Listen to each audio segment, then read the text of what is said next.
Asanteni sana. Mimi kwa majina naitwa Fikirini Jacobs Katoi Kahindi. Mimi nimesimama hapa kuzungumza kwa niaba ya vijana, lakini pia ni vizuri Mheshimiwa Rais kwamba Mungu akubariki uambie wengine. Kwa sasa mimi ni mkurugenzi ama director wa Governors Service Delivery Unit katika County Government ya Kilifi. Na mdosi wangu yuko hapa, nisije nikasahau hiyo alafu baadaye nikajipatia shida. Mheshimiwa Rais, mimi nimesimama hapa kwanza kabisa kujiunga pamoja nanyi kutoa rambirambi za dhati kwa familia ya mzee Kingi Mwarua kwa sababu ya kumpoteza mzee. Na nikwambie kwa niaba ya vijana wa Kilifi, Bwana Spika, pole sana, pamoja na jamii, pamoja na kijiji hiki cha Kamale.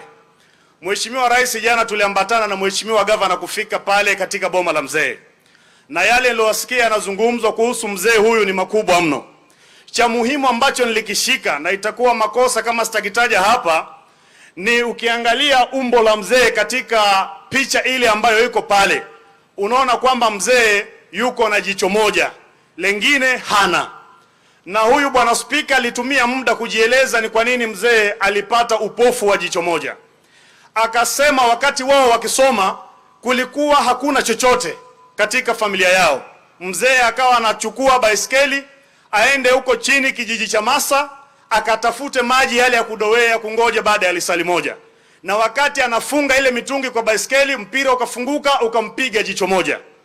Na sababu ya kwenda njia yote hiyo kuchota maji ni kwa sababu arudi kijijini hapa auze maji apate pesa ili awalipie karo ya shule hawa akina Spika waweze kusoma.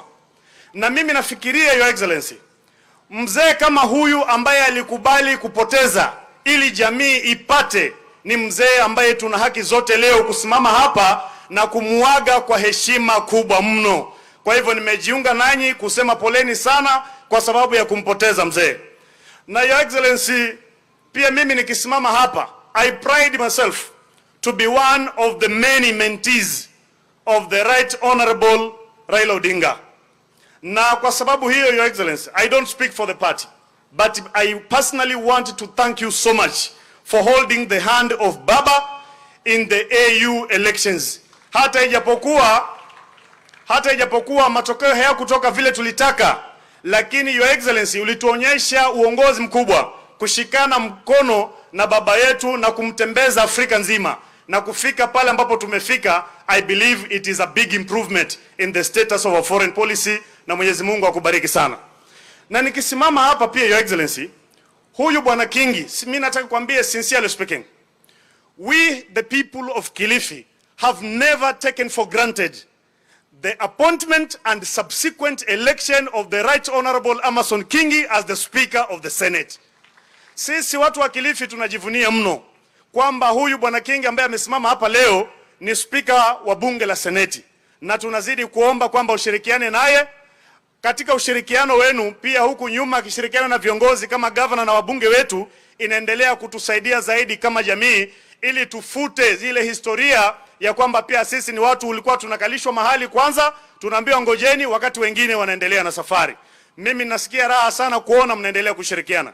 Na nikimaliza, Your Excellency, the bottom up together with the middle out economic models world over as tested are one of the best as opposed to the conservative and the traditional trickle down economic model.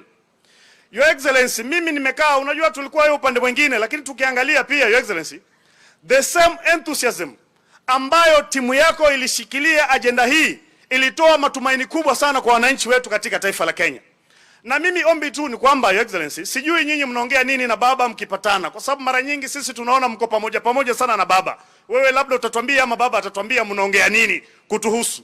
Lakini sisi pia tunafikiria, Your Excellency, kama ile enthusiasm ambayo timu yako ilishikilia hii model ikakauje kwa wananchi, ikasisimua wananchi na kuwapa matumaini wananchi, kama ingepata wale wachache ambao wanaifahamu wakaendelea kueleza wananchi, mimi, Your Excellency, baadhi ya hizi changamoto ndogo ambazo tuko nazo sidhani kama tungekuwa nazo. Na nikimalizia, mimi nataka nikuombe kitu kimoja. Nimesikia wenzangu wanaomba, na itakuwa si heshima kwa niaba ya watu wetu wa Ganze kule nikosa kuomba. Ile barabara ya kutoka pale Bamba kupitia Ganze kufika Kilifi, Your Excellency, ilianza kidogo alafu ikakwama. Sasa watu wetu wanasikia raha sana wakikanyaga ile kilomita 10 pale Ganze, lakini wakitoka hapo wanatatizika sana. Mimi nakuomba kwa heshima na unyenyekevu na kwa niaba ya watu wetu, kama ingeweza Your Excellency, tamka neno na watu wa Ganze watapona. Asanteni, Mwenyezi Mungu awabariki. Asante sana. Asante sana.